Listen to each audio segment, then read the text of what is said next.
What's up, guys? So in this video, we're going to take a quick look at inflation. Okay, so what is inflation? What causes inflation? And why is it so important? What is inflation? Very simply, inflation is the rate of change of costs over time. That's it, rate of change of costs over time, okay? In the UK and in the US, they use something called CPI, Consumer Price Index, which is basically a list of stuff which a household commonly uses. And they track those prices over a period of time. So we're talking about energy, food, rent, clothing, all those things are tracked over, month to month. And that rate of change is what dictates the inflation rate. So if we say all those household items was £1,000 12 months ago, if they've increased in price to £1,100 now, that means that we have an inflation rate of 10%. So that's the very simple take on what inflation is. It's the rate of change of costs over a period of time. And in the US and UK, they use the CPI index, Consumer Price Index, the list of common household goods and services utilized over a period of time. Yeah, that's simply what inflation is. Now, what causes inflation? Again, very simply and in the purest sense, it's supply and demand, okay? So when you have demand outstripping supply, prices go up. More supply than demand, prices go down. So in theory, we have high inflation because we've got more demand than supply. Now, if we think about energy in the UK and Europe, because of the war in Ukraine, for example, we have a bit of a supply problem. And so while the demand hasn't necessarily increased, the supply has reduced, and that is pushing prices up. Now, if we think about food, for example, it becomes maybe a little bit more complicated because it's not necessarily that the supply has reduced. It's potentially that the global economy has had general challenges with regards to the cost of producing food and shipping food and things like that, which has essentially increased the price. Why is it so important?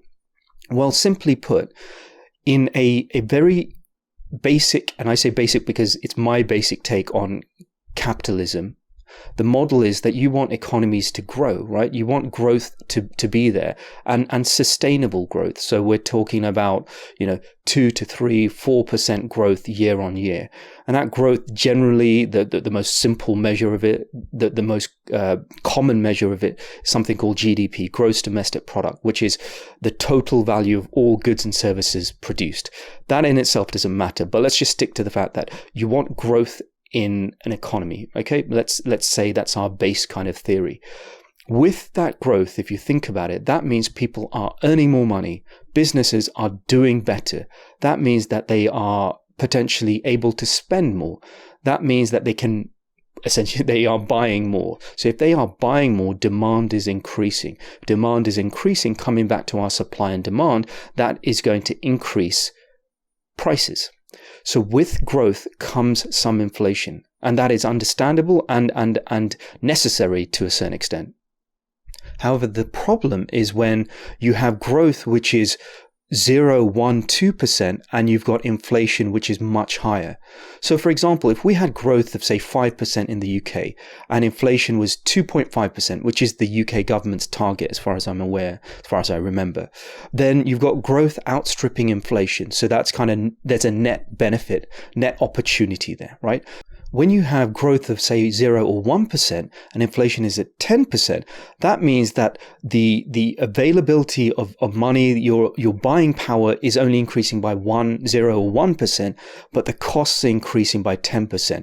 So basically there's almost a net loss to the average person, to the average business in terms of their ability to buy, their buying power.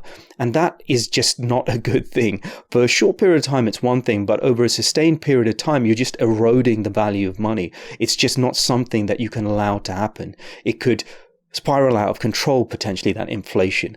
For example, if you think about quite famously, quite well-known Zimbabwe, and it's kind of runaway inflation for a long, prolonged period of time. So governments are always keen to try and control inflation, have it at 1, 2, maybe 3%, and making sure it's in line with the growth, and that growth is kind of greater than the inflation.